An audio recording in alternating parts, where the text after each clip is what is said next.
Dave, the missing bits from last month's Please Hold Faux. I shall put them here and at the end. So if something goes missing, it hopefully won't be totally lost. Manly. From the far-flung isles of Lagerhands, uh, reference that I'm not getting. Or I mean somewhere in California. Ola L. Manley, question for Dave. I'm going to assume that finding a hidden prize card within a Kickstarter fulfillment package would be very wonderful and exciting. But, got all caps, I am curious about something. I recall reading that unclaimed guys' prizes were still honored, possibly still sent to winners. If Dave and Rolly already know every prize's destination and winners, and then even plan to ship them anyways, why not just include them within the initial fulfillment? I ask because it does seem easier on time management and above all else, cheaper in shipping costs and packaging. Again, no big deal here. I'm just curious. Thank you as always, and I look forward to potentially finding my own hidden prize card during a future Kickstarter campaign. Kristen Hunwinson. Rolly was the one that figured that one out at this end, Kristen. So that is what we will be doing from now on. Although there are no prize cards with the Halloween Kickstarter, anytime that we do use the prize cards, Rolly will do the drawing here and then mail you the prize and the prize card at the same time in your package. And then April C. Wait a minute, I'm grabbing.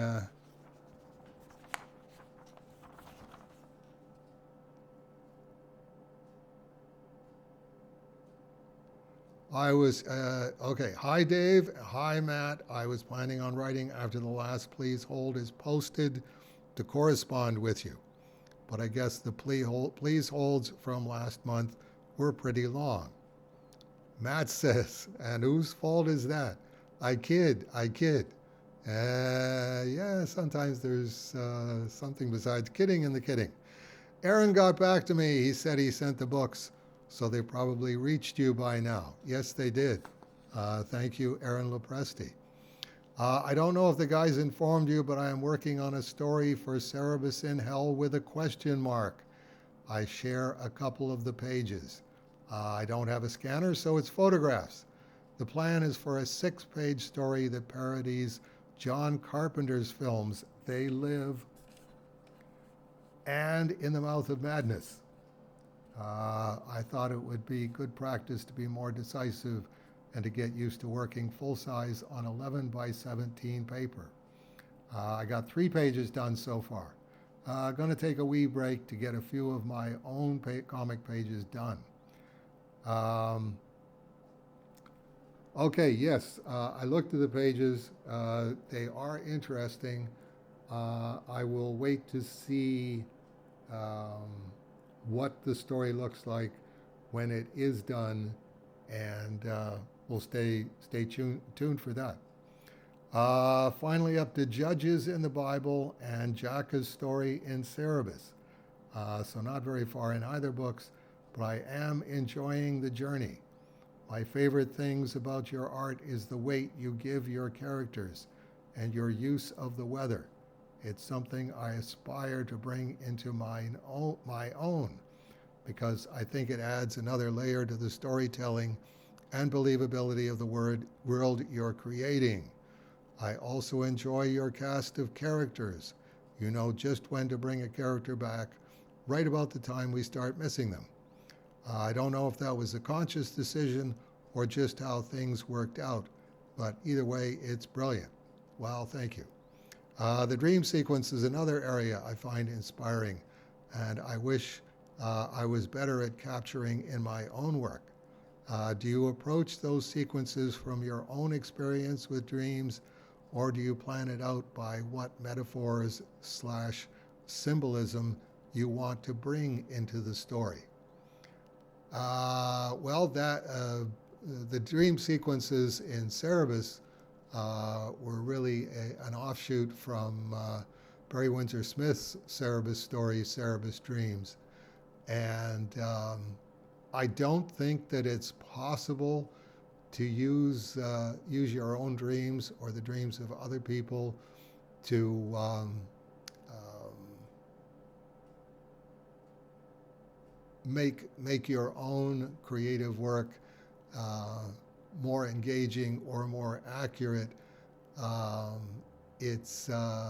We have absolutely no idea what dreams are, what the function is of dreams. Are there rules attached to dreams? This is how dreams work. This is why you dreamt this last night. We have absolutely zero idea because we're not God. So that's my bottom line on that one. I tried to do what I thought would be interesting Cerebus dreams, resonant with what was going on in Cerebus's life at the time. But I don't think that that's accurate. I think that God would look at my dream sequences in Cerebus and go, no, nice try, but you have absolutely no idea what dreams are. So it's always interesting, I'm sure, for God to see us scrabbling about, trying to figure things out that we have no idea about, and failing miserably.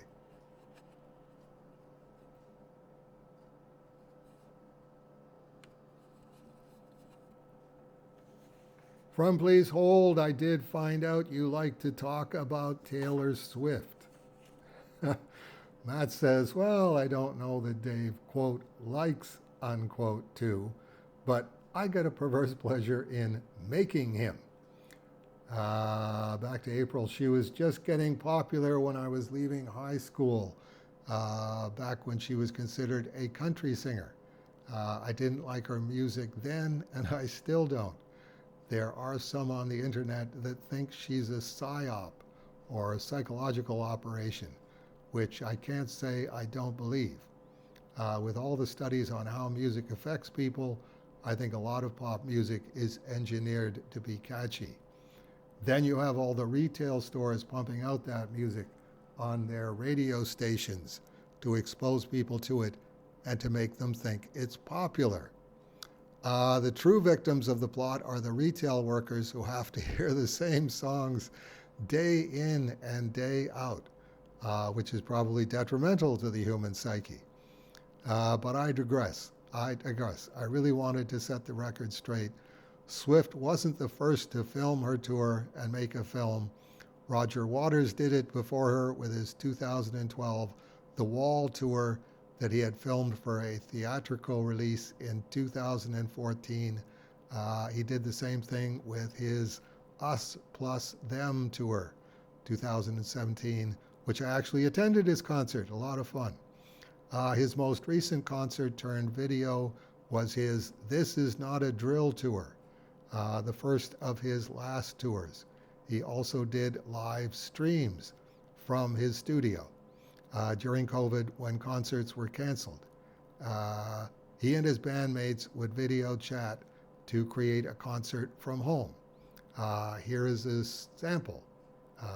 And then we have a bunch of letters and symbols, which I assume are the link to that. Okay, I don't really see a question in here, but I do have to say that I admire Taylor Swift for figuring out something that Elvis didn't figure out, and the Beatles didn't figure out, and the Rolling Stones didn't figure out, which was when they do end up getting your intellectual property, when you get yourself into hock to your record company, and you have to sell the rights to your music to keep yourself solvent. I don't think that happened to Taylor Swift, but she had another scam run on her. She figured out the fact that if she does Taylor's version of the same material and says to all of her fans, and certainly she's got the advantage of having the internet to access all of her fans, and say, don't buy the copies that I don't own. Please buy the copies that I do own. Only buy Taylor's versions. And applause, applause, applause, applause. Finally did starve the guy into submission so that he was willing to sell her back her masters and the rights to them. And now she owns that material. And the Beatles never had that happen with Northern Songs, and the Rolling Stones never had that happen with the Glimmer Twins material. So applause, applause, applause for Taylor Swift on that.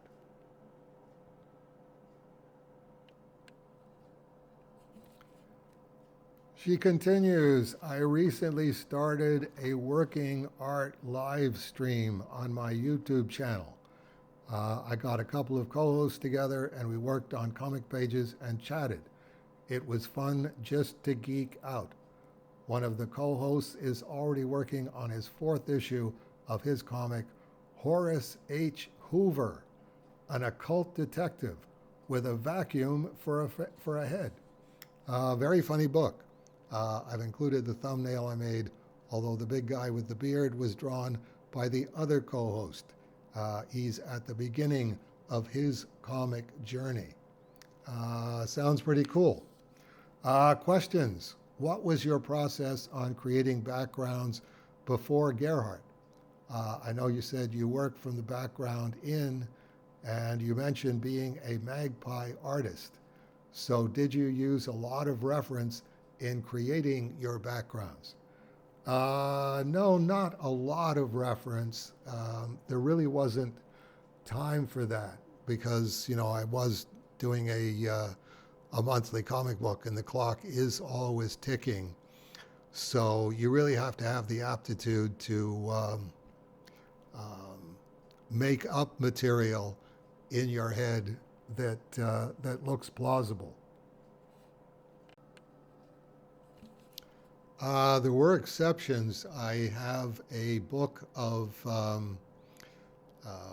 Art Nouveau pieces that I bought back in the late 1970s, and I did use a lot of that as reference in what was it? The 3rd issue, the first Red Sophia issue.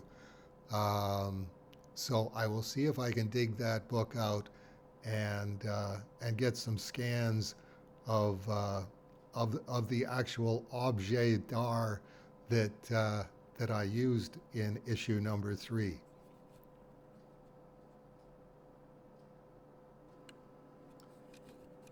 So you should be looking at a couple of scans from my Art Nouveau book from the late 1970s, and a couple of scans from a scan of the page from Cerebus number 3, where I really went to town on the Art Nouveau tribute to Barry Windsor Smith.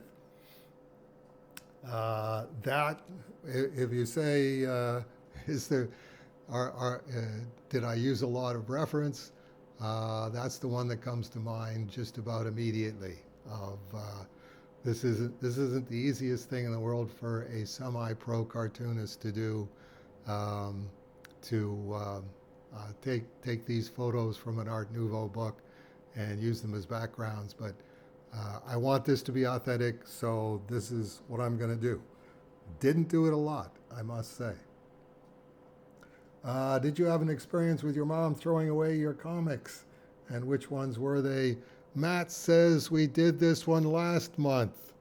Good point, Matt. And I even managed to find the article on underground comics from the Playboy in question on the internet. Unfortunately, there was a banner ad that asked me to confirm I was 18 or older.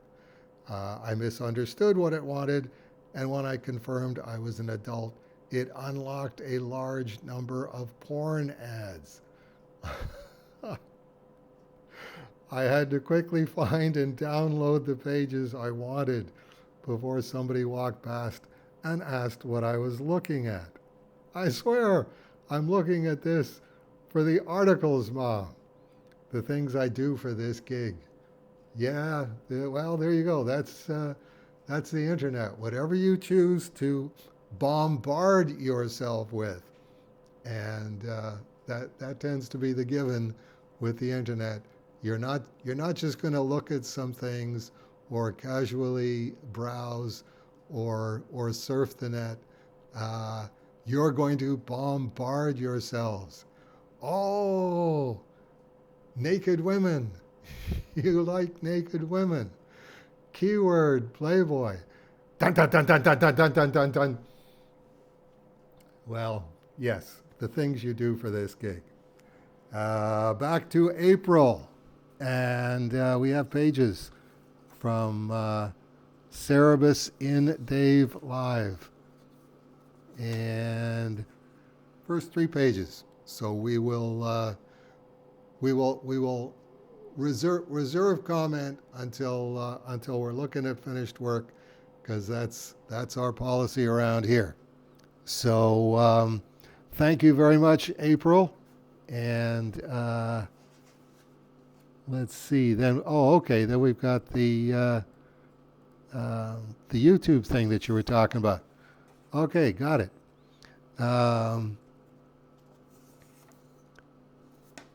Page 9? Are we up to page 9? Yes, we're up to page 9. But wait, Dave, before you answer. Well, it looks like I need to practice patience. Matt posted your answers to my questions today. Your reaction to the Papa comment made me laugh. You have a keen eye. Aaron is a huge Bernie Wrightson and Frank Frazetta fan. He's in his early 60s, but he was breaking into the comic industry in the 1990s. At which point, Matt says, I know Aaron's work from the strips he did in Marvel's What the?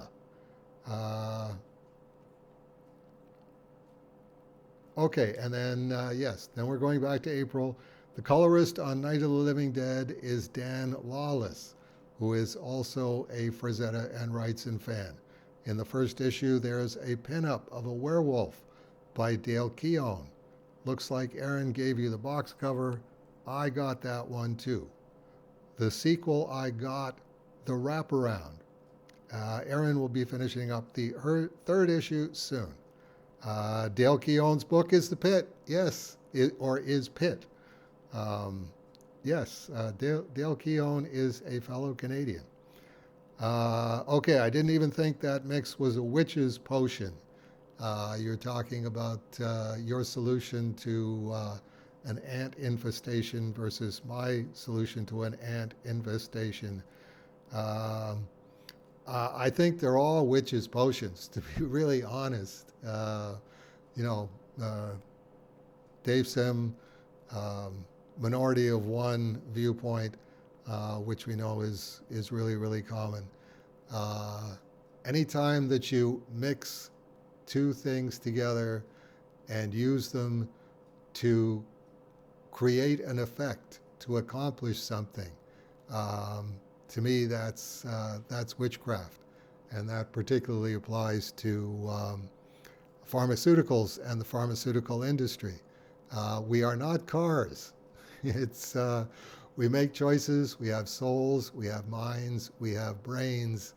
If we were just bodies, if we were just physical beings, then it would make sense to say, yes, a human being can figure out what the body's made up of, and by trial and error figure out, okay, when you have this thing go wrong, this fixes it. No, it's a human being, and it's part of a human being. It's not a carburetor. So, minority viewpoint. That's why I don't even take aspirin. Is no, it's all witches' potions, and that leads nowhere good. Make better choices in your life, and most of your physical problems will evaporate. I think I'll try your method next time with ants. I've seen ants carry away their dead before, and they communicate through scent by a chemical trail that the ant leaves behind. So I think your theory seems feasible. I watched a lot of nature programs as a kid. Yeah, it's one of those. If you just make an example of an ant, then the ants that follow that ant go, okay, this guy died a horrible death. Um, all we're really doing is looking for food here.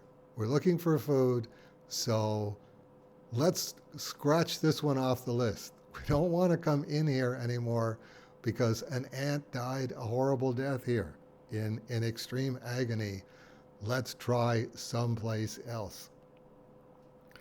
I should have added, if you still watched movies, they'd be up your alley. I understand your commitment to God and your work. I've committed myself to a chapter a day or half a chapter if it's a longer chapter that involves a lot of lists and numbers. I definitely keep more to the narrative portions, and sometimes I'll read a couple of chapters. Okay, well, my experience, and all I can do is go by my experience, is that I've read 10 chapters from the Law and the Prophets every Sunday morning, probably for the last 25 years. And my experience is that even doing that, it's 10 chapters a week for 25 years. I'm just starting to become familiar with the material and going, oh, I've read this name before, I've read this place name before, this refers to that. Certainly with the number of times that I read John's Gospel, I'm finding a lot more resonances in the Law and the Prophets every Sunday that I am now noting down so that I can incorporate those into the Monday reports. But definitely, my experience is that Scripture is your best bet. It does bring you the closest to God. It does bring you the closest to reality. This is what reality is made up of. So yes, it's always preferable for me over movies, professional sports, television, music, all those kinds of things. Okay, on Alice Cooper, we were both right on YouTube. There are a few interviews on his prodigal son journey.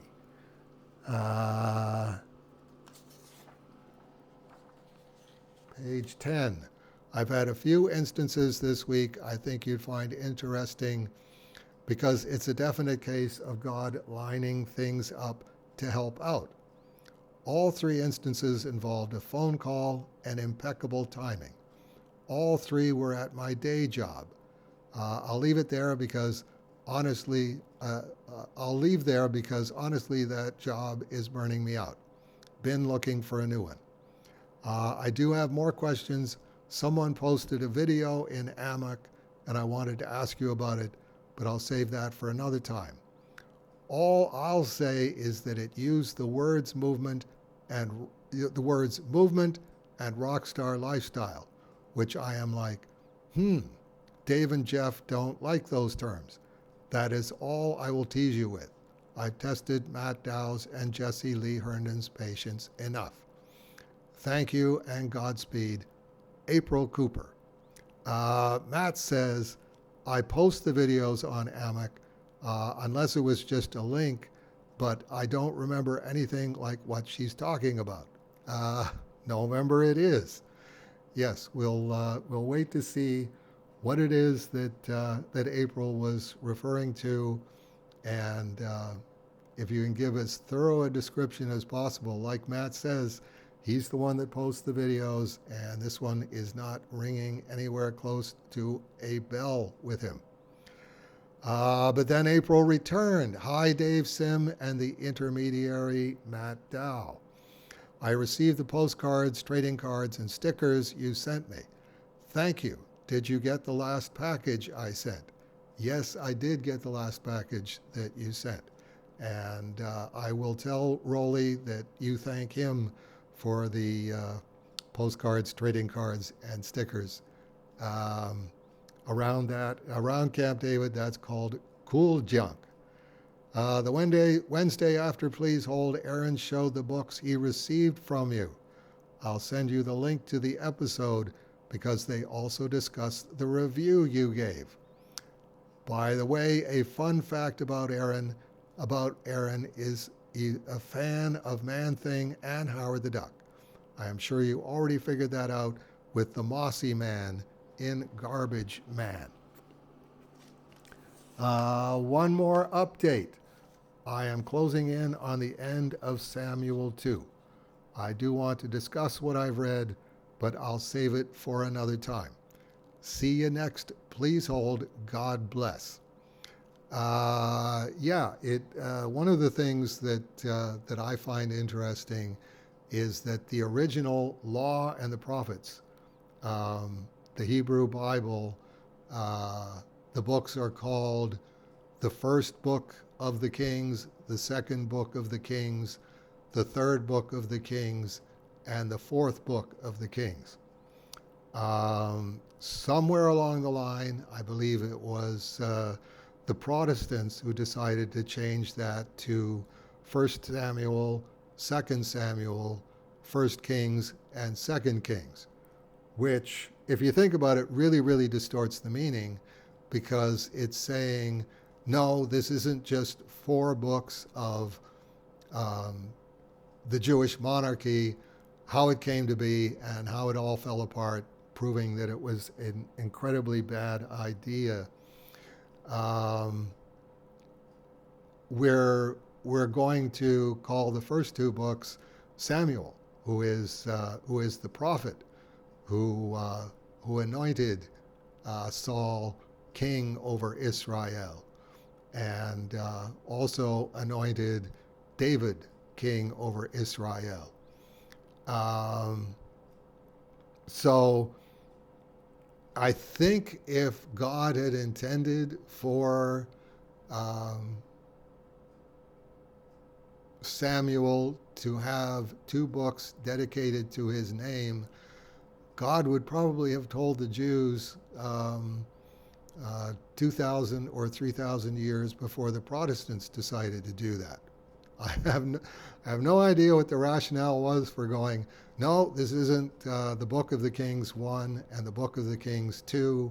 This is 1 Samuel and 2 Samuel. But that's one of those, no explaining Christianity in a lot of those things.